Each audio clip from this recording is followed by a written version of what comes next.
Congress senior కేంద్ర మాజీ మంత్రి దివంగత గడ్డం వెంకటస్వామి 11వ వర్ధంతి సందర్భంగా ఘనంగా నివాళులు అర్పించారు నేతలు కార్యకర్తలు ఆయన అభిమానులు. హైదరాబాద్ ట్యాంక్ బండ్ దగ్గర కాకా విగ్రహానికి నివాళులు అర్పించారు ఆయన కుమారులు మంత్రి వివేక్ వెంకటస్వామి, బెల్లంపల్లి కాంగ్రెస్ ఎమ్మెల్యే వినోద్, పెద్దపల్లి ఎంపీ గడ్డం వంశీకృష్ణ, సరోజా వివేక్, ఇతర కుటుంబ సభ్యులు. జిల్లాల నుంచి కాకా అభిమానులు, కార్మిక సంఘాలు, దళిత నేతలు ట్యాంక్ బండ్ దగ్గర కాకా విగ్రహానికి నివాళులు అర్పించారు.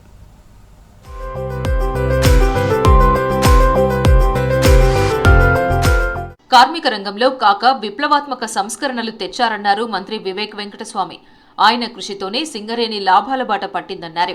హైదరాబాద్ ట్యాంక్ బండ్ దగ్గర కాకా విగ్రహానికి మంత్రి వివేక్ నివాళి అర్పించారు. రామగుండం ఎరువుల ఫ్యాక్టరీకి అప్పటి ప్రధాని మన్మోహన్తో మాట్లాడి నిధులిప్పించారని చెప్పారు. కాకా కృషితోనే ఉప్పల్ స్టేడియం నిలబడిందన్నారు. అన్నపూర్ణ క్యాంటీన్లతో పేదలకు తక్కువ రేటుకు భోజనం కల్పించారన్నారు. కార్యక్రమంలో అంబేద్కర్ విద్యా సంస్థల కరెస్పాండెంట్ సరోజా వివేక్ తో పాటు కాకా అభిమానులు పెద్ద ఎత్తున పాల్గొన్నారు. కేంద్ర మాజీ మంత్రి దివంగత నేత కాకా వెంకటస్వామికి భారతరత్న ఇవ్వాలన్నారు ఆయన అభిమానులు, దళిత సంఘం నేతలు.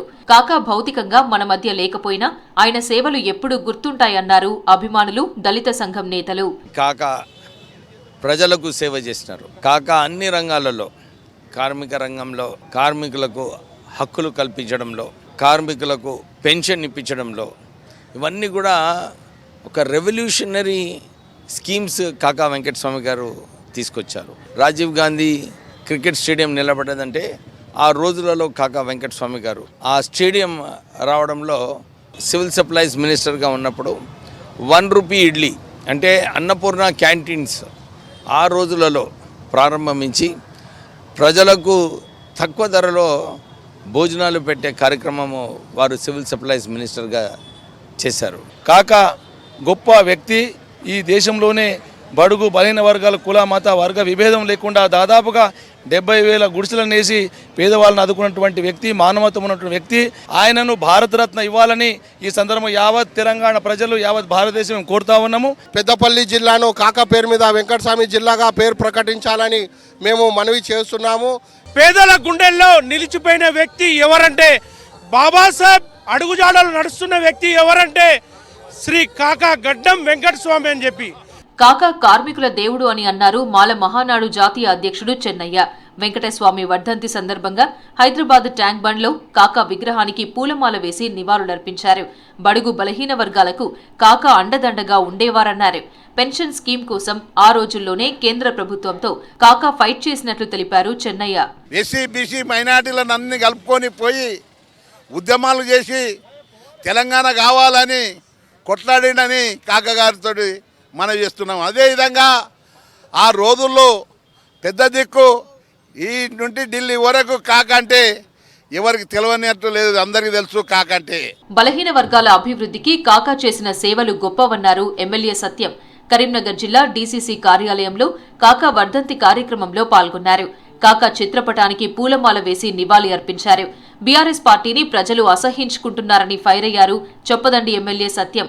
2 ఏళ్ల తర్వాత కేసీఆర్ కు ప్రజలు గుర్తొచ్చారన్నారు. ఏ ఎన్నిక జరిగినా సీఎం రేవంత్ రెడ్డి ఇమేజ్ పెరుగుతోందన్నారు. కేసీఆర్ గారికి 2 సంవత్సరాల తర్వాతనైనా తెలంగాణ రాష్ట్రం, తెలంగాణ ప్రజలు గుర్తుకు రావడం చాలా సంతోషంగా ఉంది. నేను ఏదో గతంలో కూడా 1 సంవత్సరం కింద వచ్చి నేను భూకంపం సృష్టిస్తాను పోయి సంవత్సరం దాకా మళ్ళీ ఫామ్ హౌస్లో బండి నిన్న వచ్చిండు. ఇలా రేవంత్ రెడ్డి గారు ఎంత సంక్షేమం చేస్తున్నారు, ఎంత అభివృద్ధి చేసిండ్రు, గతంలో 10 సంవత్సరాలు మీరు ఏ విధంగా దోపిడీ చేసిర్రు, ఎన్ని కుంభకోణాలు చేసిర్రు, తెలంగాణ ప్రజలు ఇంకా మర్చిపోలేరు. బీఆర్ఎస్ పార్టీని పూర్తిగా తెలంగాణ ప్రజలు అసహించుకుంటారు, మర్చిపోయినారు. ఏ ఎన్నిక వచ్చినా రేవంత్ రెడ్డి గారి ఇమేజ్ రోజు రోజు పెరిగిపోతుంది తప్ప తగ్గుతలేదు. కాకా వెంకటస్వామి కృషితోనే ఎల్లంపల్లి ప్రాజెక్టు నిర్మాణం జరిగిందన్నారు ఎమ్మెల్యే రాజ్ ఠాకూర్. దేశానికి, రాష్ట్రానికి ఆయన చేసిన సేవలు అద్భుతమన్నారు. పెద్దపల్లి జిల్లా రామగుండం నగరపాలక సంస్థ ఆధ్వర్యంలో కాకా విగ్రహానికి పూలమాల వేసి నివాళి అర్పించారు. కాకా వారసులు పెద్దపల్లి ఎంపీ వంశీకృష్ణ సహాయంతో రామగుండాన్ని అభివృద్ధి చేస్తున్నామని చెప్పారు. ప్రేమ, కరుణ కార్మికుల పట్ల, బీదల పట్ల చూపెట్టినటువంటి ఔదార్యాన్ని మనం కొనియాడక తప్పదు. అదేవిధంగా ఈరోజు వారి తనయులు, వారి మనవడు కూడా రాజకీయాల్లో ఉండి వారి వారసత్వాన్ని కొనసాగించడానికి పార్లమెంట్లో వంశీబాబు గారు అనేక విషయాలు ఇలా నేషనల్ వైడ్గా వంశీకృష్ణ గారి యొక్క ప్రాముఖ్యత పెరిగిపోతుంది. మన పార్లమెంట్ సభ్యుడు యువ నాయకుడు, డైనమిక్ లీడర్. పెద్దపల్లి జిల్లా కేంద్రంలో కాంగ్రెస్ పార్టీ నాయకుల ఆధ్వర్యంలో కాకా వెంకటస్వామి 11వ వర్ధంతిని నిర్వహించారు. జిల్లా కేంద్రంతో పాటు గోదావరి ఖని లక్ష్మీనగర్ లేబర్ అడ్డాపై దినసరి కూలీలకు, ప్రభుత్వ ప్రధాన ఆసుపత్రిలో రోగుల బంధువులకు అల్పాహారం పంపిణీ చేశారు లయన్స్ క్లబ్ ప్రతినిధులు. దేశంలో ఎక్కడా లేని విధంగా సింగరేణి రిటైర్డ్ కార్మికులకు పెన్షన్ ఇప్పించిన ఘనత కాకా వెంకటస్వామిదే అని గుర్తు చేసుకున్నారు. కార్మిక వ్యవస్థ ఉన్నంత వరకు కాకా వెంకటస్వామి పేరు చిరస్థాయిగా నిలుస్తుందని కొనియాడారు. కాకా ఆశయాలకు అనుగుణంగా వారి కుటుంబ సభ్యులు ప్రజలకు సేవలు అందిస్తున్నారని కొనియాడారు జోనల్ చైర్మన్ మల్లికార్జున్. కాకా వెంకటస్వామి గారి చేసిన కార్యక్రమాలకు కానీ, అతను చేసిన మహానుభావుడు. అతను ఎంతో మంది జీవితాలకి వెలుగునిచ్చిన ప్రదాత. కార్మికులకి, బడుగు బలహీన వర్గాలకి ఆయన రుణం ఎవ్వరూ మర్చిపోలేని ప్రదాత. కాకా హయాంలో ఎన్ఎస్యుఐగా పనిచేశానన్నారు రఘునాథ్ రెడ్డి. పెన్షన్ స్కీమ్ తీసుకొచ్చిన ఘనత కాకాదని కొనియాడారు. సిటీలో గుడిసెలు ఇప్పించి గుడిసెల వెంకటస్వామిగా పేదల గుండెల్లో నిలిచారన్నారు రఘునాథ్ రెడ్డి. మరోవైపు మంచిర్యాల జిల్లా చెన్నూరు ఎమ్మెల్యే క్యాంపు కార్యాలయంలో కాకా 11వ వర్ధంతి కార్యక్రమం నిర్వహించారు. కాకా వెంకటస్వామి చిత్రపటానికి చెన్నూరు కాంగ్రెస్ శ్రేణులు పూలమాలలు వేసి ఘనంగా నివాళులర్పించారు. వెంకటస్వామి తెలంగాణ రాష్ట్ర సాధన కోసం ఎనలేని కృషి చేశారని, కాకా సేవలను కొనియాడారు కాంగ్రెస్ శ్రేణులు. మానసిక వికలాంగులకు కాంగ్రెస్ నాయకులు పండ్లు పంపిణీ చేశారు. తెలంగాణ రాష్ట్ర సాధనలో కాకా వెంకటస్వామి కృషిని గుర్తు చేసుకున్నారు నాయకులు. మనకు పెన్షన్ స్కీమ్ కార్మికులకు ఇప్పించిన ఘనత కాకా వెంకటస్వామి గారిది. దాదాపు 107 సంఘాలకు అధ్యక్షుడిగా ఉండి కార్మికులకు సేవ చేసిన గొప్ప నాయకుడు. అలాగే పేద ప్రజల కోసం హైదరాబాద్లో దాదాపు 75,000 నుంచి 80,000 గుడిసెలు ఇప్పించిన ఘనత కాకా వెంకటస్వామి గారిది. రాష్ట్ర వ్యాప్తంగా అన్ని జిల్లాల్లో కేంద్ర మాజీ మంత్రి కాకా వెంకటస్వామి విగ్రహానికి పూలమాల వేసి నివాళి అర్పించారు కాంగ్రెస్ పార్టీ నాయకులు, అభిమానులు. కాకాకు భారతరత్న ఇవ్వాలని డిమాండ్ చేశారు. కాకా వెంకటస్వామి సేవలు మరవలేనివని, ఆదర్శనీయమన్నారు. కాకా ఆశయ సాధన కోసం మంత్రి వివేక్, ఎంపీ వంశీకృష్ణ, ఎమ్మెల్యే వినోద్ అహర్నిశలు కృషి చేస్తున్నారని చెప్పారు నేతలు. హైదరాబాద్ బాగ్లింగంపల్లిలో doctor B R Ambedkar law college విద్యా సంస్థల పూర్వ విద్యార్థుల సమ్మేళనం, గోల్డెన్ జూబ్లీ సెలబ్రేషన్లు ఘనంగా జరిగాయి. కార్యక్రమానికి governor Jishnu Dev Varma, assembly speaker గడ్డం ప్రసాద్ కుమార్ చీఫ్ గెస్టులుగా హాజరయ్యారు. ప్రోగ్రాంలో మంత్రి వివేక్ వెంకటస్వామి, సరోజా వివేక్, ఎమ్మెల్యే వినోద్ పాల్గొన్నారు. సెలబ్రేషన్ల అనంతరం కాకా వెంకటస్వామి వర్ధంతి సందర్భంగా సంస్మరణ సభ నిర్వహించారు.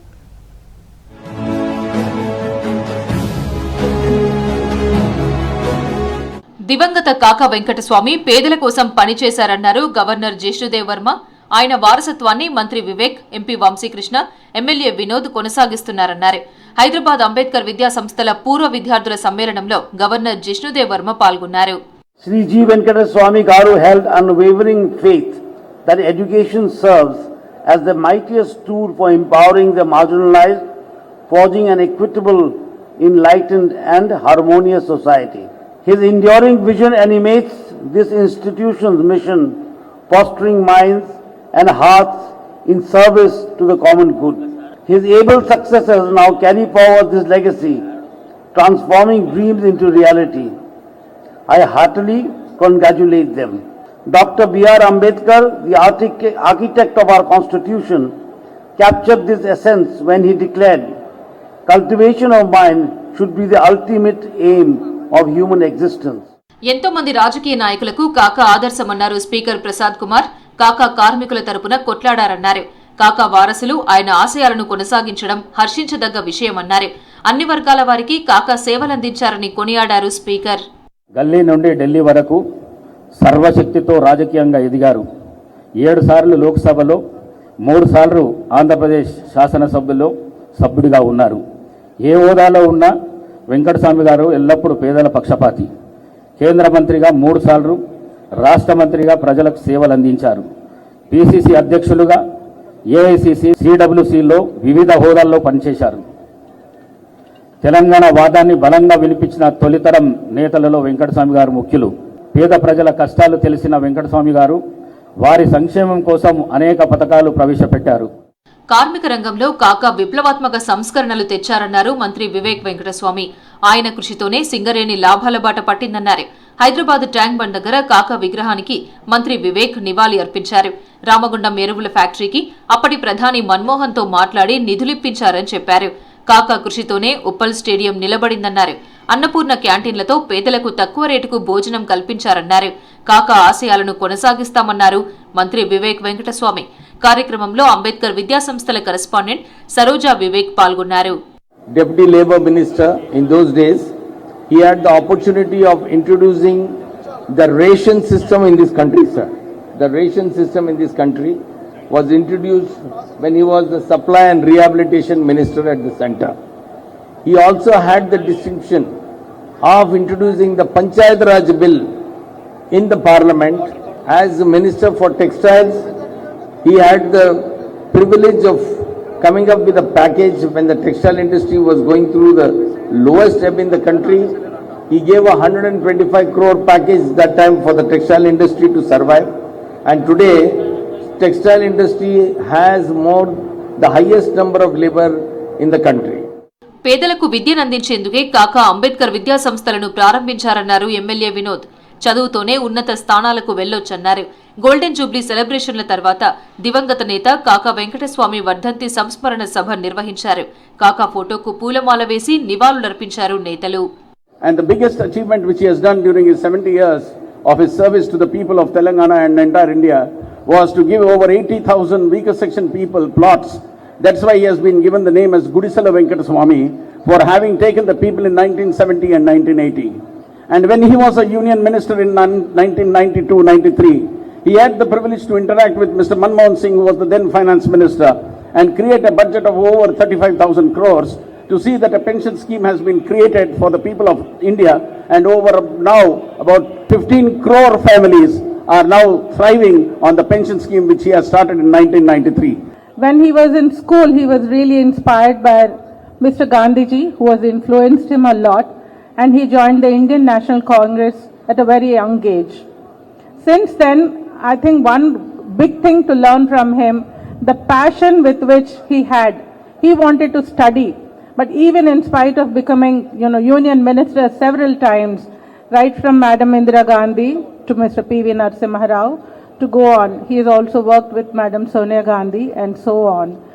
His passion towards his people, towards education, made him start this institution where, any poor child who came and knocked this door was never sent back. Congress senior కేంద్ర మాజీ మంత్రి దివంగత గడ్డం వెంకటస్వామి 11వ వర్ధంతి సందర్భంగా ఘనంగా నివాళులర్పిస్తున్నారు నేతలు, కార్యకర్తలు, ఆయన అభిమానులు. కాకా అందించిన సేవలు చిరస్మరణీయమన్నారు.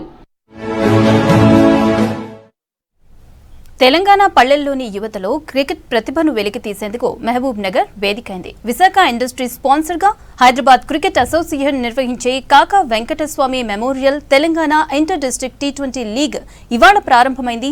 మహబూబ్ నగర్ లో జిల్లా క్రికెట్ అసోసియేషన్ క్రికెట్ గ్రౌండ్ లో మంత్రులు వివేక్ వెంకటస్వామి, పొన్నం ప్రభాకర్, జూపల్లి కృష్ణారావు, వాకటి శ్రీహరి, దామోదర రాజనరసింహ, ఎంపీ వంశీకృష్ణ కలిసి లీగ్ ప్రారంభించారు. తొలి మ్యాచ్ లో ఆతిథ్య మహబూబ్ నగర్ జట్టుతో నాగర్ కర్నూల్ టీం తలపడింది. హెచ్సిఏ ప్రెసిడెంట్ 2017లో ఉన్నప్పుడు ఫస్ట్ IPL టోర్నమెంట్ అప్పుడు 10 జిల్లాలలో అప్పుడు కండక్ట్ చేయడం జరిగింది. చాలా సూపర్ సక్సెస్ అయింది.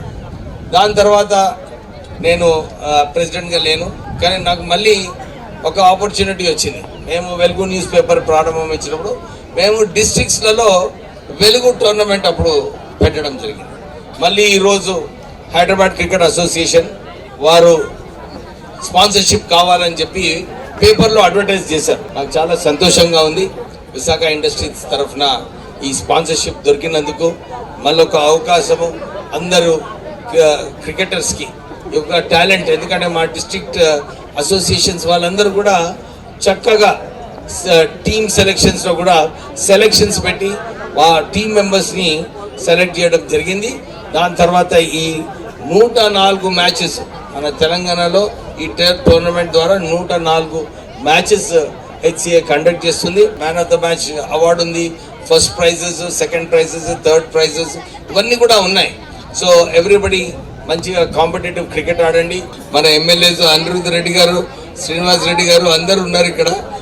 జితేందర్ రెడ్డి గారు మంచి కాంట్రిబ్యూట్ చేసి స్టేడియంని మంచిగా చేయండి అని చెప్పి కోరుతూ, ఉప్పల్ స్టేడియం నిర్వాహకులలో ఆ నిర్మాణానికి సంబంధించి వారు చొరవ చూపెట్టినట్టయితే ఇలా రాజీవ్ గాంధీ గారి స్టేడియం ఉండకపోతుండే.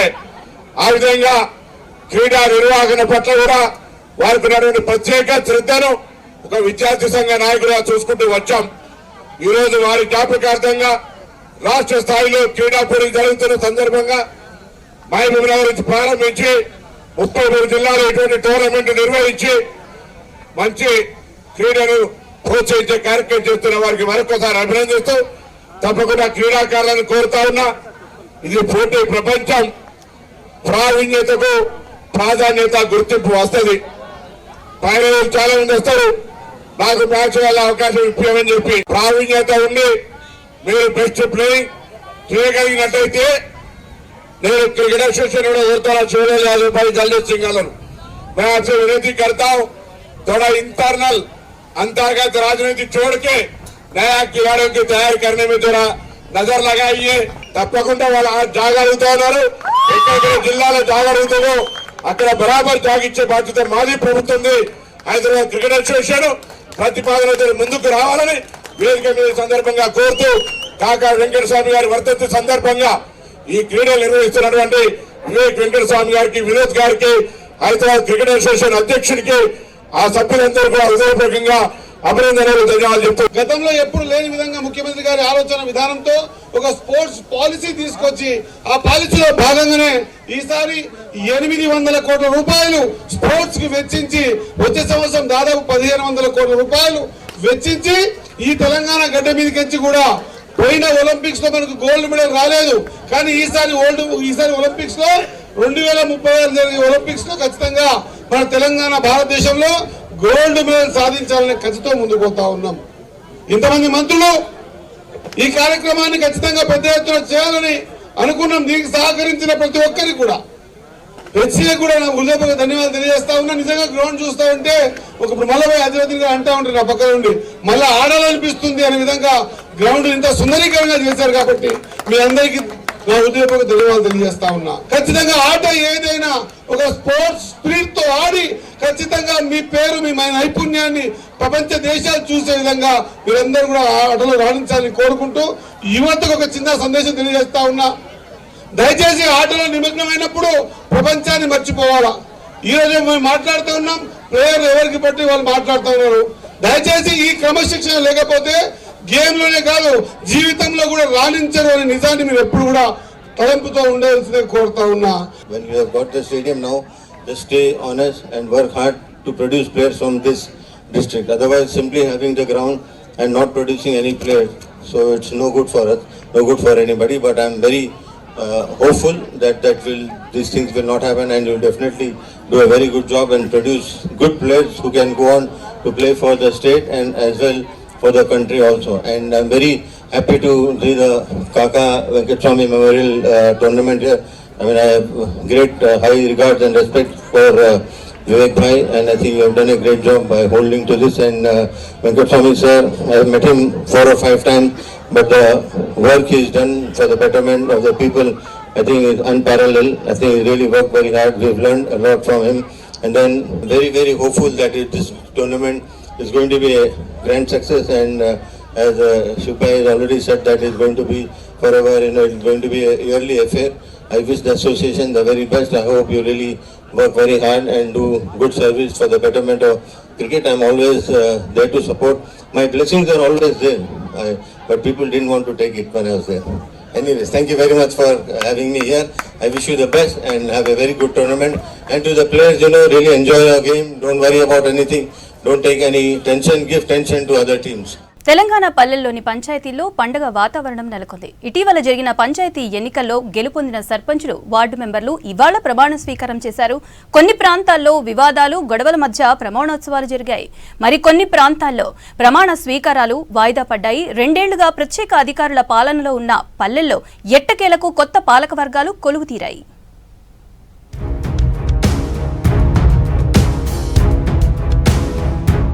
రాష్ట్రంలోని గ్రామాల్లో ప్రజాస్వామ్య పండుగ జరిగింది. 2 ఏళ్లుగా ప్రత్యేక అధికారుల పాలనలో ఉన్న పల్లెల్లో కొత్త పాలక వర్గాలు కొలువుదీరాయి. ఇటీవల ఎన్నికైన సర్పంచ్, ఉప సర్పంచ్, వార్డు సభ్యులు పదవీ బాధ్యతలు స్వీకరించారు. రాష్ట్ర వ్యాప్తంగా అన్ని గ్రామ పంచాయతీల్లో ప్రమాణ స్వీకారోత్సవాలు జరిగాయి. కొన్ని ప్రాంతాల్లో వివాదాల మధ్య ప్రమాణ స్వీకారోత్సవాలు జరగ్గా మరికొన్ని ప్రాంతాల్లో ప్రమాణాలు వాయిదా పడ్డాయి.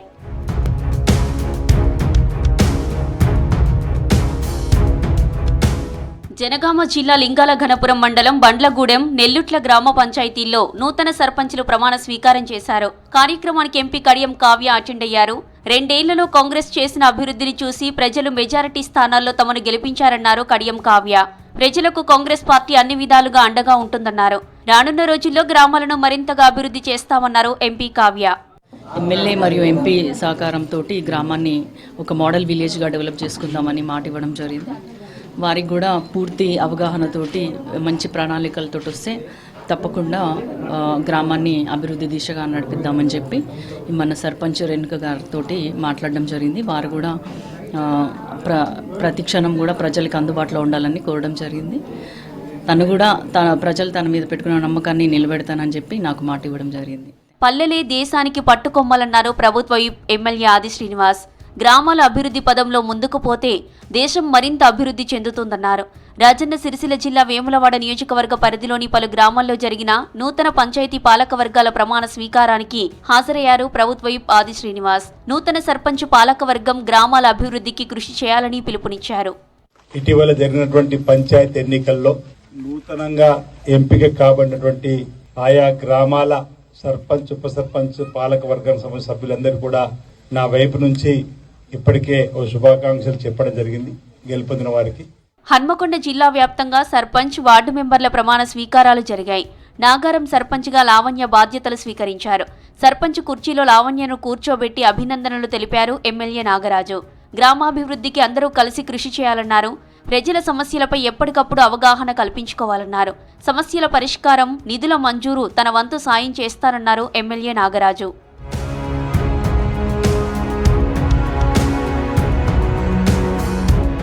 భద్రాద్రి కొత్తగూడెం జిల్లా విద్యానగర్ గ్రామ పంచాయతీ సర్పంచ్, వార్డు మెంబర్ల ప్రమాణ స్వీకారోత్సవంలో ఆఫీసర్లపై సీరియస్ అయ్యారు ఎమ్మెల్యే కూనంనేని సాంబశివరావు. సర్పంచుల ప్రమాణ స్వీకారోత్సవానికి టైంకు రాలేదని తహసీల్దార్, ఎంపీడీఓ ఆఫీసర్లపై ఆగ్రహం వ్యక్తం చేశారు. ప్రజాప్రతినిధులమైన తాము సకాలంలో వచ్చామన్నారు. అధికారులు సమయపాలన పాటించాలన్నారు ఎమ్మెల్యే కూనంనేని. రాజకీయ నాయకులేమో కొద్దిగా అటు ఇటు వస్తాం, అందుకని ఇప్పుడేమో అది వాళ్ళలాగా మేము వచ్చాం, మాలాగా వాళ్ళు వస్తారో రారో నాకు తెలియదు. ఇది కరెక్ట్ కాదు.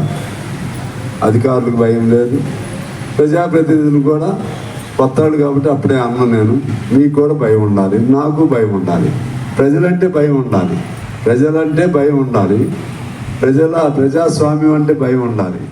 మహబూబాబాద్ జిల్లా గూడూరు మండలం దామరవంచల ఉద్రిక్తత చోటు చేసుకుంది. సర్పంచ్గా ప్రమాణ స్వీకారం చేసేందుకు 2 అభ్యర్థులు పోటీపడ్డారు. దామరవంచలో కాంగ్రెస్, బీఆర్ఎస్ అభ్యర్థుల దగ్గర సర్పంచులుగా గెలిచినట్లు ధృవీకరణ పత్రాలున్నాయి.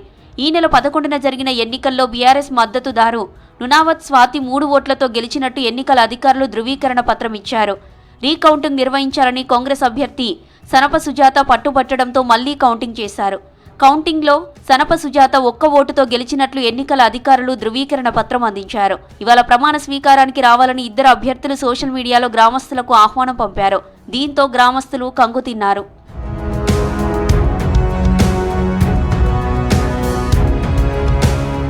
నల్గొండ జిల్లా మునుగోడు గ్రామ పంచాయతీ పాలకవర్గ ప్రమాణ స్వీకారం జరిగింది.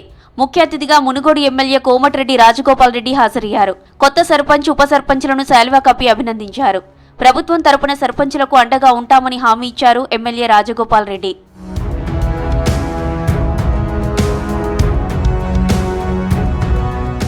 ఆదిలాబాద్ జిల్లా బోధ్లో మేజర్ గ్రామ పంచాయతీ పాలకవర్గ ప్రమాణ స్వీకారం నిలిచిపోయింది. ప్రమాణ స్వీకార ముహూర్తం దాటినా వార్డు సభ్యులు రాలేదు. వార్డు సభ్యులు రాకపోవడంతో కార్యక్రమాన్ని గంట పాటు వాయిదా వేయాలని కలెక్టర్ సూచించినట్లు అధికారులు తెలిపారు.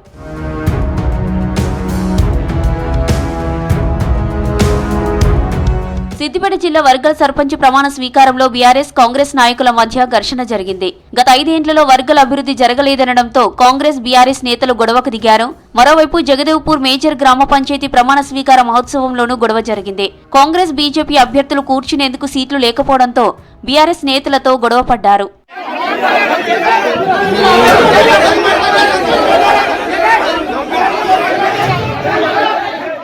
చాలా ప్రాంతాల్లో ఉద్రిక్తతల నడుమ సర్పంచులు ప్రమాణ స్వీకారం చేశారు.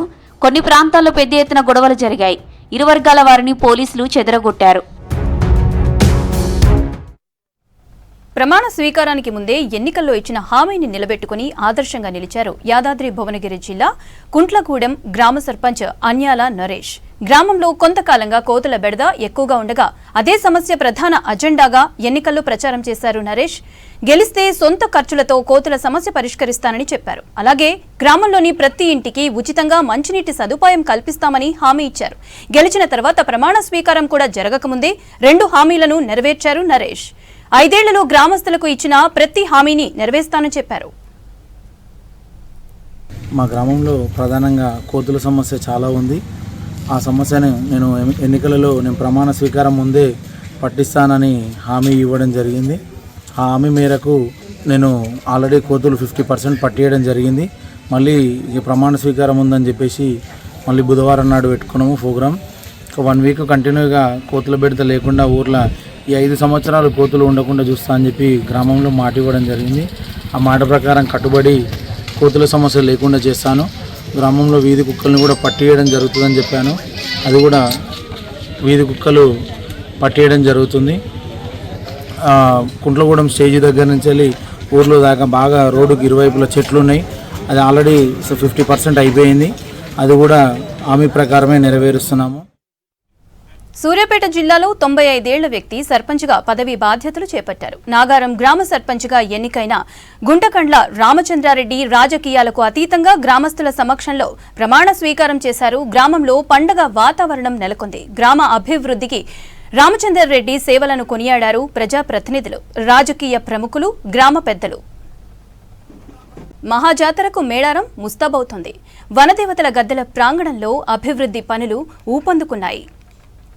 అమ్మవార్ల చరిత్రను తెలియజేసేలా ఆదివాసీ సంస్కృతి సంప్రదాయాలకు అనుగుణంగా పనులు చేపట్టారు అధికారులు. గద్దెల అభివృద్ధితో పాటు జాతర మొత్తం విద్యుత్ సరఫరా చేయడంపై ప్రత్యేక దృష్టి సారించారు అధికారులు.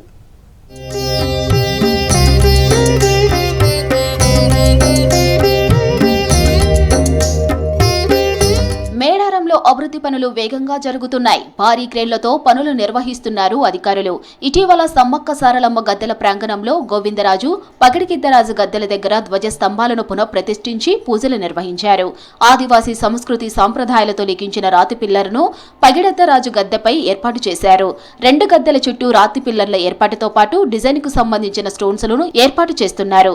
భారీ క్రేన్లతో ఆర్చులను నిర్మిస్తూ ఉండటంతో పనులను చూసేందుకు పెద్ద సంఖ్యలో తరలివస్తున్నారు స్థానికులు.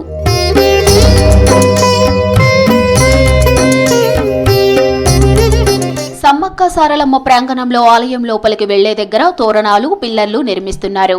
ఆలయం చుట్టూ భారీ క్రేన్లతో పిల్లర్లు అమర్చుతున్నారు. ఈ నిర్మాణాలతో పాటు భక్తులకు విద్యుత్ సరఫరాలో అంతరాయం కలగకుండా ప్రత్యేక చర్యలు చేపట్టారు అధికారులు. 12 కొట్లతో కరెంటు పనులు ప్రారంభించారు. తాడ్వాయి, మేడారం, కమలాపూర్, ఏటూరు నాగారం నుంచి విద్యుత్ సరఫరాకు ఏర్పాట్లు చేస్తున్నారు. 2 సబ్స్టేషన్ల సామర్థ్యం పెంచుతున్నారు. కొత్త సబ్స్టేషన్లను నిర్మిస్తున్నారు. 2 కంట్రోల్ రూములు ఏర్పాటు చేస్తున్నారు.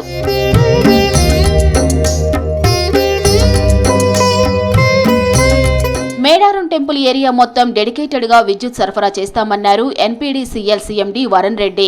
భక్తులకు ఇబ్బందులు కలగకుండా చూడటంతో పాటు ప్రమాదాలు జరగకుండా ప్రత్యేక చొరవ తీసుకుంటున్నామన్నారు. సాంకేతిక నిపుణులు విద్యుత్ సరఫరాను పర్యవేక్షిస్తారని, 2000 మంది విద్యుత్ సిబ్బంది విధులు నిర్వహిస్తారని చెప్పారు. Majorly we are taking up this time for safety purpose.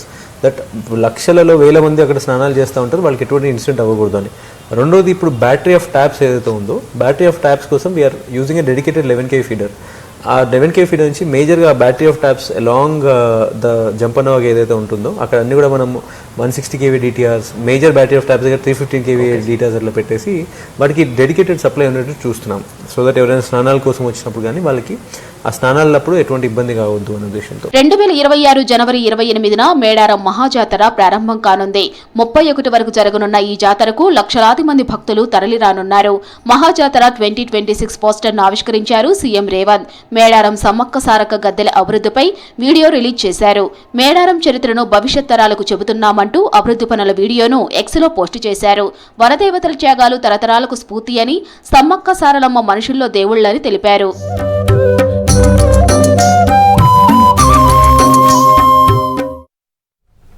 రాష్ట్ర వ్యాప్తంగా చలి తీవ్రత రోజు రోజుకి పెరుగుతోంది. రికార్డు స్థాయిలో టెంపరేచర్లు పడిపోతున్నాయి. బయటకి రావాలంటే జనం జంకుతున్నారు. 10 దాటినా ప్రజలు ఇండ్ల నుంచి బయటికి రావడం లేదు.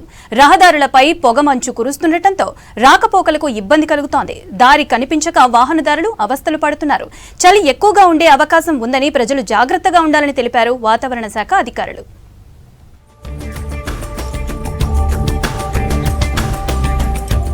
రాష్ట్రంలో చలి చంపేస్తుంది. చలి తీవ్రత ఎక్కువగా ఉండడంతో ప్రజలు వణికిపోతున్నారు. రాత్రి ఉదయం వేళల్లోనే కాకుండా మధ్యాహ్నం పూట కూడా చలి వణికిస్తుంది. దీంతో ప్రజలు స్వెటర్స్, మఫ్లర్లు వాడుతూ చలి నుంచి రక్షణ పొందుతున్నారు.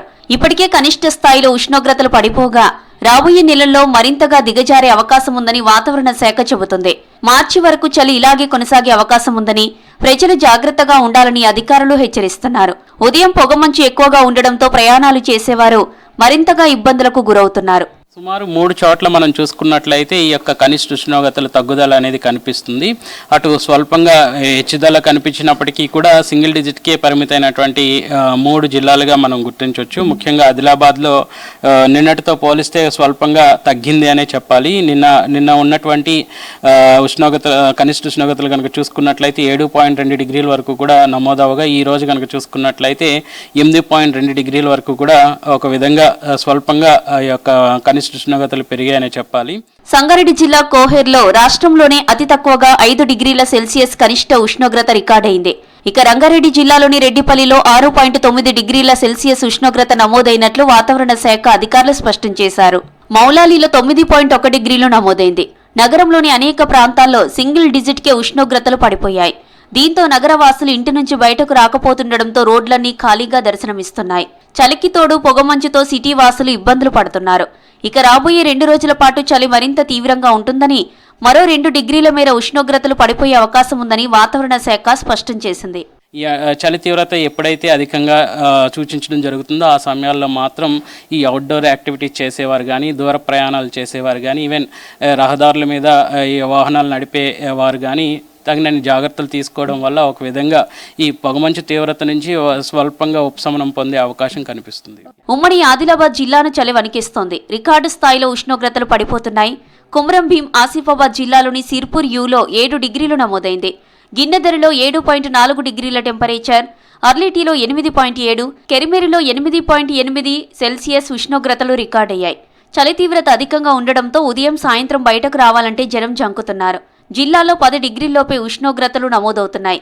పొగమంచు ఎఫెక్టుతో వాహనదారులు ఇబ్బందులు పడుతున్నారు.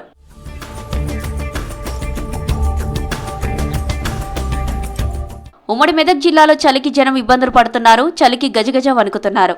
జిల్లా వ్యాప్తంగా చలి తీవ్రత పెరగడంతో ఇంటి నుంచి బయటకు వచ్చేందుకు జంకుతున్నారు. గ్రామీణ ప్రాంతాల్లోనూ ఉష్ణోగ్రతలు భారీగా పడిపోయాయి. జహీరాబాద్, నారాయణఖేడ్ నియోజకవర్గాల్లో 7 డిగ్రీల వరకు ఉష్ణోగ్రతలు నమోదవుతున్నాయి. ఉమ్మడి మెదక్ జిల్లాలో 20కి పైగా గ్రామాల్లో 10 లోపు టెంపరేచర్లు రికార్డయ్యాయి. చలుంది, బానే ఫుల్గా ఉంది. నేను సంగారెడ్డి నుంచి వస్తా, 4:30కి బయలుదేరుతా. ఇక్కడికి 5 గంటల వరకు ఉండాలి చౌరస్తాకి. జిల్లాలతో పాటు సిటీలో చలి తీవ్రత పెరిగింది. రికార్డు స్థాయిలో టెంపరేచర్లు పడిపోతున్నాయి. చాలా ప్రాంతాల్లో సింగిల్ డిజిట్లకే ఉష్ణోగ్రతలు పరిమితమవుతున్నాయి. చలి మార్చి వరకు ఉండే అవకాశం ఉన్నట్లు వాతావరణ శాఖ అధికారులు చెబుతున్నారు. ప్రజలు జాగ్రత్తలు తీసుకోవాలని సూచిస్తున్నారు. సంగారెడ్డి జిల్లా వ్యాప్తంగా చలి తీవ్రత రోజు రోజుకి పెరుగుతోంది. కోహిర్లో అత్యల్ప ఉష్ణోగ్రతలు నమోదవుతున్నాయి. చలి తీవ్రతకు జనం తీవ్ర ఇబ్బందులు పడుతున్నారు. సాయంత్రం కాగానే చలిమంటలు వేసుకుంటున్నారు. సంగారెడ్డి జిల్లాలో చలి తీవ్రతపై మరిన్ని వివరాలు శ్రీధర్ అందిస్తారు. ఉమ్మడి మెదక్ జిల్లా వ్యాప్తంగా అత్యల్ప ఉష్ణోగ్రతలు నమోదవుతున్నాయి. ప్రత్యేకించి రాష్ట్రంలోని అత్యల్ప ఉష్ణోగ్రతలు ఇటు సంగారెడ్డి జిల్లాలోని కోయిర్ ప్రాంతంలో నమోదవుతున్నాయి. ప్రతి ఏటా కూడా ఇక్కడ సింగిల్ డిజిట్ నెంబర్ ఉంటుంది చలికాలంలో టెంపరేచరు. ఈసారి మరి 5.6 డిగ్రీల ఉష్ణోగ్రతలు కూడా నమోదవుతుంది. ఈ వారంలో దాదాపు 9 నుంచి 5 డిగ్రీల 5.6 డిగ్రీలు అంటే దాదాపు 6 నుంచి 9 డిగ్రీల ఉష్ణోగ్రతలు నమోదవుతున్నాయి. రాష్ట్రంలోని అత్యల్ప ఉష్ణోగ్రతలు నమోదయ్యే ప్రాంతంగా రికార్డులు ఎక్కుతుంది కోయిర్ ప్రాంతం. ఈ ప్రాంతంలో ఎక్కువగా ప్రతి ఏటా కూడా ఈ ప్రాంతమే చలిలో రికార్డు స్థాయి ఉష్ణోగ్రతలు నమోదవుతున్నాయి. అత్యల్ప ఉష్ణోగ్రతలు నమోదవుతున్నాయి. ఇటు సంగారెడ్డి జిల్లా కేంద్రంతో పాటు ఇటు కోయిర్ ప్రాంతంలో ఎక్కువగా కోయిర్ ప్రాంతంతో పాటు సంగారెడ్డి జిల్లా కేంద్రం కావచ్చు, ఇటు మెదక్ జిల్లాలోని నర్సాపూర్ ప్రాంతంలో కావచ్చు, ఇటు సిద్దిపేట జిల్లాలోని పలు ప్రాంతాల్లో కూడా అత్యల్ప ఉష్ణోగ్రతలు నమోదవుతున్నాయి. మొత్తం ఈ సీజన్ ప్రారంభం నుంచి కూడా ఈ ప్రాంతంలో ఎక్కువగా 9 డిగ్రీల ఉష్ణోగ్రతలు నమోదవుతున్నాయి. ఈ 2-3 రోజుల పాటు కూడా మరింత ఉష్ణోగ్రతలు పడిపోయే అవకాశం ఉందని చెప్పి అధికారులు చెప్తున్నారు. వాతావరణ శాఖ నిపుణులు చెప్తున్న నేపథ్యంలో జాగ్రత్తగా ఉండాలి. బయటకు వెళ్ళేప్పుడు కొంత సాయంత్రం బయటకు వెళ్ళేప్పుడు కొంత జాగ్రత్తగా ఉండాలంటూ కూడా సూచిస్తున్నారు. ప్రధానంగా ఈ ప్రాంతంలో కోయిర్ ప్రాంతంలో తెల్లవారుజామున పూర్తిగా పొగమంచు కప్పుకోవడం, ఈ హైవే ముంబై హైవే పైన వాహనాల రాకపోకలు కూడా ఇబ్బందులు ఎదుర్కొంటున్నారు. దాంతోపాటు ఉదయం 10 వరకు కూడా చలి వీడడం లేదు. సాయంత్రం 5 నుంచి చలి తీవ్రతమవుతుంది. రైతులు పొలాల నుంచి ఇంటికి వచ్చే సమయంలో కావచ్చు, పొలాలకు వెళ్ళేందుకు కావచ్చు తీవ్ర ఇబ్బందులు ఎదుర్కొంటున్నారు. ఉదయం ఈ ప్రాంతం అంతా కూడా పారిశ్రామిక ప్రాంతం ఎక్కువగా ఉంటుంది. ఇటు సంగారెడ్డి కావచ్చు, పటాన్ చెరువు ఉదయం సాయంత్రం షిఫ్టులో ఏదైతే కార్మికులు ఫ్యాక్టరీలో కార్మికులు ఉంటారో వారందరూ కూడా ఉదయం సాయంత్రం ఫ్యాక్టరీలకు వెళ్లేందుకు ఇబ్బందులు పడుతున్న పరిస్థితి అయితే నెలకొంటుంది. ప్రతి ఏటా కూడా కోహిర్ ప్రాంతంలోనే అత్యల్ప ఉష్ణోగ్రతలు నమోదవుతున్నాయి. మొత్తం రాష్ట్రంలోనే అత్యల్ప ఉష్ణోగ్రత నమోదైన కారణాలు కూడా ప్రధానంగా ఇది ఎత్తైన ప్రాంతంగా ఉంటుందని చెప్తున్నారు. దాంతోపాటు ఈ ప్రాంతంలో నేలలు కావచ్చు వీటంతా అంటే చల్లటి వాతావరణం ఉండేందుకు ఇక్కడ ప్రాంతం ఉంటుందని కూడా చెప్తున్నారు. సో ఈ కారణంగానే ఎత్తైన ప్రాంతం ఉండడము, దాంతోపాటు అత్యల్ప ఉష్ణోగ్రతలు నమోదవడంతో ఇక్కడ జనం అయితే ఇబ్బందులు ఎదుర్కొంటున్నారు. ప్రతి ఏటా కూడా అయితే చలికాలం వచ్చిందంటే ఈ ప్రాంతం అంతా కూడా పూర్తిగా జనం బయటకు రావాలంటే ఇబ్బందులు పడుతుంటారు. సాయంత్రం అయిందంటే చూడు ఎక్కడ చూసినా ఏదైతే చలిమంటలు అయితే కనిపిస్తూ ఉంటాయి. సాయంత్రం హైవే పైన ఇతర ప్రాంతాల నుంచి వచ్చేవారు సైతం ఇక్కడ ఆగడానికి కొంత ఇబ్బంది పడుతుంటారు. సో మొత్తంగా రాష్ట్రంలోని అత్యల్ప ఉష్ణోగ్రతలతో కోహిర్ రికార్డులకు ఎక్కుతుంది. ఈ వారం రోజుల పాటు కూడా అత్యల్ప ఉష్ణోగ్రతలు నమోదవుతుండటంతో జనం అయితే ఇబ్బందులు పడుతున్నారు. కెమెరామెన్ రాజుతో శ్రీధర్, విస్క్ న్యూస్, కోహిర్ నుండి.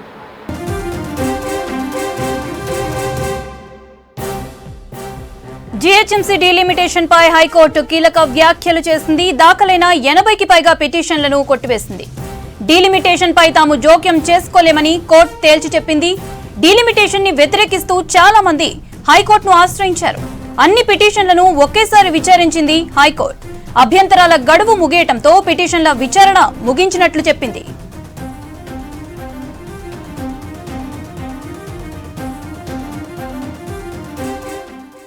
రైట్, మరింత సమాచారం అజయ్ అందిస్తారు. అజయ్, జీహెచ్ఎంసీ డీలిమిటేషన్ పై హైకోర్టు విచారణకు సంబంధించి అప్డేట్స్ ఏంటి? మోనిత, జీహెచ్ఎంసీ వార్డుల విభజన విషయంలో మేము ఎలాంటి జోక్యము చేసుకోలేము అంటూ హైకోర్టు కీలకమైన వ్యాఖ్యలు చేసింది. డీలిమిటేషన్ వ్యవహారంలో ఇప్పటికే 80కి పైగా కూడా పిటిషనర్లు న్యాయస్థానాన్ని ఆశ్రయించారు. ముందు సింగిల్ బెంచ్ని ఆశ్రయించారు. సింగిల్ బెంచ్ని ఆశ్రయించిన తర్వాత ఇటు ప్రభుత్వము డివిజన్ బెంచ్కి అప్పీల్ చేసింది. సో డివిజన్ బెంచ్లో ఈరోజు సుదీర్ఘంగా అన్ని పిటిషన్లకు సంబంధించి ఎవరైతే ఈ డీలిమిటేషన్ సంబంధించిన దాంట్లో ఇంప్లీడ్ అయిన పిటిషన్స్ అన్నిటికి సంబంధించి ఒకేసారి ఈరోజు సుదీర్ఘంగా హైకోర్టు విచారణ జరిపింది. ఈ విచారణకు సంబంధించి ప్రస్తుతం ఉన్న సిట్యుయేషన్లో ఈ డీలిమిటేషన్ వ్యవహారం జీహెచ్ఎంసీ వార్డుల విభజనకు సంబంధించిన దాంట్లో ఎలాంటి జోక్యము చేసుకోలేము అంటూ హైకోర్టు ప్రస్తుతం ఒక క్లారిటీ ఇచ్చిన సిట్యుయేషన్ ఉంది. మెయిన్గా ఈ డీలిమిటేషన్ వ్యవహారానికి సంబంధించి అంటే గ్రేటర్ హైదరాబాద్ మున్సిపల్ కార్పొరేషన్ ఏదైతే ఉందో దీనికి పక్కనే ఉన్నటువంటి ఒక 20 మున్సిపాలిటీలు, దాంతోపాటు 7 కార్పొరేషన్లను కూడా జీహెచ్ఎంసీలో కలపడం జరిగింది. సో దాన్ని కలిపిన తర్వాత ఈ విస్తీర్ణం పెరుగుతుంది. దీంతోపాటు వార్డులకు సంబంధించి వార్డుల సంఖ్య కూడా, ఎందుకంటే ఇటు 20 మున్సిపాలిటీలని కలుపుకున్నారు, దాంతోపాటు 7 కార్పొరేషన్లని జీహెచ్ఎంసీలో విలీనం చేశారు. కాబట్టి ఆటోమేటిక్గా వార్డులకు సంబంధించి వాటిని కూడా పెంచాల్సిన అవసరం ఉంటుంది. కాబట్టి 150 వార్డుల నుండి 300 వరకు కూడా పెంచుతూ ఇప్పటికే గెజెట్ రిలీజ్ చేశారు. సో దీని తర్వాత ఈ వార్డుల విభజనకు సంబంధించి అంటే వార్డులకు సంబంధించిన బౌండరీస్ అనుకోవచ్చు, లేకపోతే ఎవరైతే ఓటర్స్ ఉన్నారో వాళ్ళకు సంబంధించి పేర్ల మార్పు విషయంలో అనుకోవచ్చు. వన్స్ డివిజన్ కాస్త డిస్టర్బ్ అయింది సిట్యుయేషన్ కూడా ఉంది. ఉదాహరణకి రామ్నగర్ డివిజన్ సంబంధించి రామ్నగర్లోనే బాగ్లింగంపల్లి ఉంటుండే. సో రామ్నగర్ డివిజన్ ప్రస్తుతం డీలిమిటేషన్ అయిన సందర్భంలో ఇటు బాగ్లింగంపల్లి వేరవడం అంటే ఉదాహరణకి ఇలాంటి సిట్యుయేషన్ చాలా చోట్ల ఉన్న క్రమంలో మెయిన్గా అశాస్త్రీయంగా ఇది జరిగింది. శాస్త్రీయంగా జరగలేదు. అసలు డీలిమిటేషన్ సంబంధించి వార్డులను విభజించే క్రమంలో ఏ ప్రాతిపదికన వార్డుల విభజన జరిగింది అనేది మెయిన్ ఎలిగేషన్ అందరూ కూడా తీసుకొచ్చిన సిట్యుయేషన్. సో ఈ డీలిమిటేషన్ వ్యవహారం పెరగడం పైన ఎప్పుడైతే ఈ వార్డులకు సంబంధించి 150 నుండి 300 డివిజన్లు పెంచడము గెజెట్ రిలీజ్ చేశారో దాని తర్వాత చాలా భిన్నాభిప్రాయాలు వ్యక్తమయ్యాయి. దాంతోపాటు దాని తర్వాత జరిగినటువంటి జిహెచ్ఎంసీ కౌన్సిల్ సమావేశంలో కూడా వివిధ పార్టీలకు సంబంధించిన నేతలు ఈ డీలిమిటేషన్ వ్యవహారంలో వార్డుల విభజనకు సంబంధించి ఏ విధంగా దీన్ని విభజించారు అనే దానిపైన కొన్ని క్వశ్చన్స్ కూడా రేజ్ చేశారు. దానికి జిహెచ్ఎంసీకి సంబంధించిన కమిషనర్ అనుకోవచ్చు, వీళ్ళంతా కూడా పర్ఫెక్ట్గా ఆన్సర్ చేసిన పరిస్థితి. అంటే అశాస్త్రీయంగా జరిగింది అనేది ఆరోపిస్తున్నారు, కానీ అంతా కూడా శాస్త్రీయంగానే జరిగింది. At the same time boundaries విషయం అనుకోవచ్చు, ఒక వార్డు సంబంధించి అంటే ఈ విధంగా జిహెచ్ఎంసీ పరిధిలో ఇటు 20 మున్సిపాలిటీలు 7 కార్పొరేషన్లు విలీనమైనప్పుడు ఖచ్చితంగా వార్డుల సంఖ్య పెంచాల్సి ఉంటుంది కాబట్టి విస్తీర్ణం కూడా పెరుగుతుంది కాబట్టి అన్ని గ్రౌండ్స్ని బేస్ చేసుకునే ఈ విభజనకు సంబంధించిన ప్రక్రియ చేశాము అంటూ కూడా చెప్పుకొచ్చిన సిచ్యువేషన్. సో దీనిపైన ఒక చర్చ జరుగుతుంది. ఈ డీలిమిటేషన్ వ్యవహారంలో వార్డుల విభజన సరిగ్గా జరగలేదు, అశాస్త్రీయంగా జరిగింది అనే దానిపైన వినతులు కూడా ఇప్పటికే స్వీకరించారు. ఎట్ ది సేమ్ టైం న్యాయస్థానాన్ని కూడా చాలా మంది ఆశ్రయించారు. మనం చెప్పుకుంటున్నట్లు 80 పిటిషన్లు ఈ జిహెచ్ఎంసీ వార్డుల విభజనకు సంబంధించిన దానిపైన వచ్చిన క్రమంలో ఈరోజు హైకోర్టు మొత్తం కూడా సుదీర్ఘంగా ఒకేసారి ఎవరైతే ఇంప్లీడ్ అయ్యారో ఈ డీలిమిటేషన్ సంబంధించిన వ్యవహారంలో ఆ పిటిషన్లన్నింటినీ కూడా పరిశీలించి అందరూ కూడా మనం చెప్పుకుంటున్నట్లు బౌండరీస్ అనుకోవచ్చు, అశాస్త్రీయంగా జరిగిందని కావచ్చు, లేకపోతే ఓటర్లకు సంబంధించిన పేర్లు మార్పిడి అనుకోవచ్చు, లేకపోతే ఇతరేతర అంశాలన్నింటినీ కూడా ఆ పిటిషన్లో పేర్కొంటూ వీటిని బేస్ చేసుకొని మెయిన్గా ఎలిగేషన్స్ తీసుకొచ్చిన అంశం. సో వాటన్నిటిని కూడా పరిశీలించిన న్యాయస్థానం అసలు న్యాయస్థానం ఏ విధమైన డైరెక్షన్స్ ఇస్తుంది అనేది ఇప్పటివరకు కాస్త ఈ వార్డుల విభజనకు సంబంధించి జిహెచ్ఎంసీ విషయంలో ఒక ఆసక్తికరంగా ఉన్న సిచ్యువేషన్ ఉండే. సో ఎట్కేలకు హైకోర్టు కూడా ఈ వ్యవహారంలో జోక్యం చేసుకోలేము. జిహెచ్ఎంసీకి సంబంధించి ఏదైతే ఇప్పుడు గెజెట్ రిలీజ్ చేశారో 20 మున్సిపాలిటీలు 7 కార్పొరేషన్లు కలిపిన తర్వాత 150 వార్డుల నుండి 300 వార్డులకి ఏదైతే పెంచారో దానికి సంబంధించి ఈ డీలిమిటేషన్ వ్యవహారంలో న్యాయస్థానము ఎలాంటి జోక్యము చేసుకోబోదు అంటూ ప్రస్తుతం హైకోర్టు అయితే క్లారిటీ ఇచ్చింది. సో ఎవరెవరైతే పిటిషన్లు వేశారో ఆ పిటిషన్లన్నింటినీ కూడా పరిశీలించిన తర్వాత వాటన్నింటినీ కూడా కొట్టివేసిన సిచ్యువేషన్. సో చాలా రోజుల నుండి జిహెచ్ఎంసీ వార్డుల విభజన ప్రక్రియకు సంబంధించి డీలిమిటేషన్ వ్యవహారంలో కొంత మేరకు ఈ సస్పెన్స్ అనేది ఉండే ఏ విధమైన డైరెక్షన్స్ న్యాయస్థానం ఇస్తుంది అనేది అందరూ కూడా ఎదురు చూస్తున్న టైంలో ఇక డీలిమిటేషన్ వ్యవహారానికి సంబంధించి ఎలాంటి జోక్యం చేసుకోబోము, దానికి డీలిమిటేషన్ వ్యవహారానికి సంబంధించి హైకోర్టు అందులో ఇన్వాల్వ్ అయ్యే పరిస్థితి లేదు అంటూ ప్రస్తుతం హైకోర్టు తెలంగాణ హైకోర్టు క్లారిటీ ఇచ్చిన పరిస్థితి ఉంది. మౌలిత. Okay, thank you Ajay.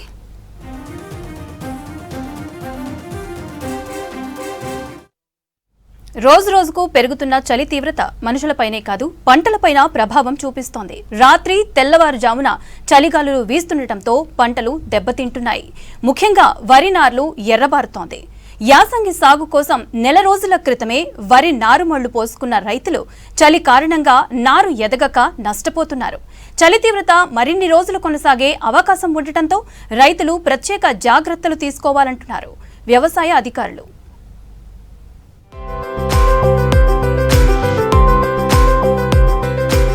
వరి సాగులో కీలకమైంది వడ్లను మొలకెత్తించి నారు అలకడం. మొలకలు నారుగా ఎదిగిన తరువాత వాటిని తీసి నాట్లు వేస్తారు. ఇందుకోసం వేల రూపాయలు ఖర్చు చేసి నారుమడి తయారు చేస్తారు రైతులు. ఇప్పటికే యాసంగి సాగు కోసం వరి నార్లు పోశారు. అయితే కరీంనగర్ జిల్లాలో వాతావరణ మార్పులు వరి సాగుపై తీవ్ర ప్రభావం చూపిస్తున్నాయి. రోజురోజుకు కనిష్ట ఉష్ణోగ్రతలు పడిపోతూ ఉండటంతో నారును బతికించేందుకు నానాపాట్లు పడుతున్నారు రైతులు. పలు రకాల పురుగు మందులు పిచికారీ చేస్తున్నా ఫలితం కనిపించటం లేదు.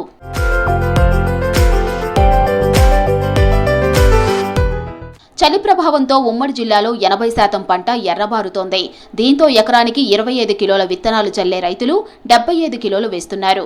అయినా నారుమళ్లకు తెగుళ్లు వ్యాపిస్తున్నాయి. మార్కెట్లో లభిస్తున్న విత్తనాలు రైతులు స్వయంగా ఉత్పత్తి చేసుకున్న విత్తనాలతో నారుమళ్లు పోసుకున్నారు.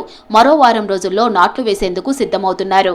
కానీ ఎదుగుదల లోపించడంతో నాటేందుకు వెళ్లేని పరిస్థితి ఏర్పడిందని ఆవేదన చెందుతున్నారు. ఈ వేసంగి సీజన్లో నార్లు పోసి దగ్గర నెల దాట వస్తుంది. నెల దాటినా కూడా చలి తీవ్రతతోని నార్లు పెరగకపోవడము, రెట్టింపు ఖర్చులు అవుతున్నాయి. ఈ చలితోని నారు ఎరుపు రంగుకు మారుతుంది. ఈ కూలీలు కూడా ఎవరు నారు విరగక 2-3 ఇంచులు ఉండి నారు విరగక ఎవరు పీకడానికి కూడా నారు పీకడానికి కూడా రావట్లేదు. చాలా ఇబ్బందికరంగా ఉన్నది. నార్లు పెరుగుతలేవు, వాతావరణం అనుకూలించక చలి తీవ్రత ఎక్కువైనందున పెరుగుతలేవు. బాయిస్టాన్ జింకు అన్ని కొట్టినా కానీ నార్లకు ఎక్కువ పెట్టుబడి అవుతుంది. 3G గోళీలు అయినా కూడా పసుపు కలర్కి వస్తుంది. అగ్రికల్చర్ ఆఫీసర్ ఎవరు వచ్చి చూస్తలేరు. కరీంనగర్ జగిత్యాల జిల్లాలో వరి సాగు కోసం 10-15 రోజుల క్రితం నారు పోశారు. 4-5 రోజులుగా జిల్లాలో అత్యల్ప ఉష్ణోగ్రతలు నమోదవుతున్నాయి. చలి ప్రభావంతో నారు భూమిలో నుంచి సరైన పోషకాలను గ్రహించలేదు. దీంతో నారు ఇటుక రంగులోకి మారుతుందని చెప్తున్నారు వ్యవసాయ అధికారులు. రాత్రి వేళల్లో నారుమడిపై నేరుగా మంచు పడకుండా 4 వైపుల కర్రలు పాతి పాలిథిన్ కవర్లు కట్టాలని సూచిస్తున్నారు. తెగుళ్లు వ్యాపించి పంట నాణ్యత, దిగుబడి తగ్గే ప్రమాదం ఉందని ఆందోళన చెందుతున్నారు రైతులు. అక్కడక్కడ అంత చచ్చిపోతుంది. ఆ నారు అసలుకే పెరుగుతలేదు. అది ఎన్నడూ లేదు మాకు. ఇప్పుడు ఇదే ఫస్ట్ టైము. ఇప్పటి వరకు నాకు ఎప్పుడు కాలే. అది నారంతా ఎన్ని మందులు కొట్టినా పచ్చదనానికి అత్తలేదు. 2 సార్లు పిండి చల్లినా పచ్చదనానికి అత్తలేదు. మరి ఇది వాతావరణం పాలిటా లేకుంటే దేని పాలిటీ తెలుస్తలేదు. ఆ ఆఫీస్ వాళ్ళు మా దగ్గరికి ఎవరు వస్తలేదు. మరి ఎట్లా దీని ప్రాబ్లం ఎట్లా సాల్వ్ అవుతుంది తెలుపగలదు. మాకు నారు ఎదగడం లేదు. ఇప్పటికి నెల రోజులు అయింది. ఎన్ని మందులు కొట్టినా కానీ నారు అలాగే ఎర్రబడుతూ ఉంటుంది. అది అసలు ఏం చేయాలో అర్థం అవ్వట్లేదు. నెల దాటినా కానీ ఆ నారు ఎదగడం లేదు. వేద్దామంటే ఆ మొలకేస్తే మొలక అనలేకపోయేటట్టున్నది. ఈ చలికి ఆ మొలక కూడా అతుకుతుందో తెలియదు. వరి నారులో పోషకాల లోపాన్ని నివారించేందుకు తగిన మందులు పిచికారీ చేయాలని సూచిస్తున్నారు అధికారులు. జింక్, మాంగనీస్, రాగి వంటి సూక్ష్మ పోషక ద్రావణాలను పిచికారీ చేయాలని చెప్తున్నారు. చలి ఎక్కువగా ఉండటంతో నీటి తడులు తక్కువగా పెట్టుకోవాలని, రాత్రిపూట పొలాల్లో నీరు నిల్వ ఉండకుండా చూడాలని, ఉదయం బోరు నీళ్లు పట్టి వెంటనే తొలగిస్తే మంచి ఫలితం ఉంటుందన్నారు. నేను ఒక 15 ఎకరాల వరకు వరి వేసుకుందామని తుకం పోసుకున్నా. అయితే అధికమైన చలి వల్ల తుకంలో ఎదుగుదల లేదు. ఇప్పటికి 20 రోజులు అవుతుంది. ఎప్పుడైనా 25 రోజులకు నేను నాటు వేస్తుంటే ఇప్పటికి 20 రోజులైనా కానీ దానిలో ఎదుగుదల లేదు. మొత్తం ఎర్రవాడి చనిపోతుంది. బాగా రేటు ఉన్నాయి విత్తనం సంచులు. ఇప్పుడు ఇంకో 10 రోజులైనా వేస్తామన్న గ్యారెంటీ లేదు. ఇప్పుడు లేట్ వేయడం వల్ల ఏమవుతుందంటే భవిష్యత్తులో మళ్ళీ అప్పటికి ఎండలు ఉంటాయి. అకాల వర్షాల వల్ల పంట అప్పటికి ఎక్కువ నష్టపోయే అవకాశం కూడా ఎక్కువ ఉంటుంది. చలి ప్రభావంతో కూరగాయల తోటలకు కూడా తెగుళ్లు సోకుతున్నాయి. టమోటా, వంకాయ, బెండ తదితర తోటలకు తెగుళ్లు వ్యాపించడంతో ఉత్పత్తులు తగ్గుముఖం పట్టాయి. ఆకుకూరలు పెరగడం లేదు. కొత్తగా కూరగాయలు పండించేందుకు రైతులు నారుమళ్లు సిద్ధం చేసుకుంటే చేతికి రావడం లేదు. దీంతో కూరగాయల ధరలు ఆకాశాన్నంటుతున్నాయి. ఈ సమస్యల పరిష్కారం కోసం రైతులు ఉద్యాన శాఖ అధికారుల సలహాలు పాటించాలంటున్నారు నిపుణులు.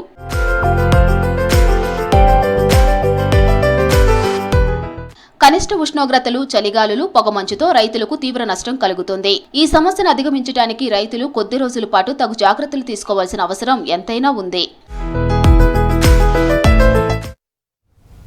ఇవి తెలంగాణ అప్డేట్.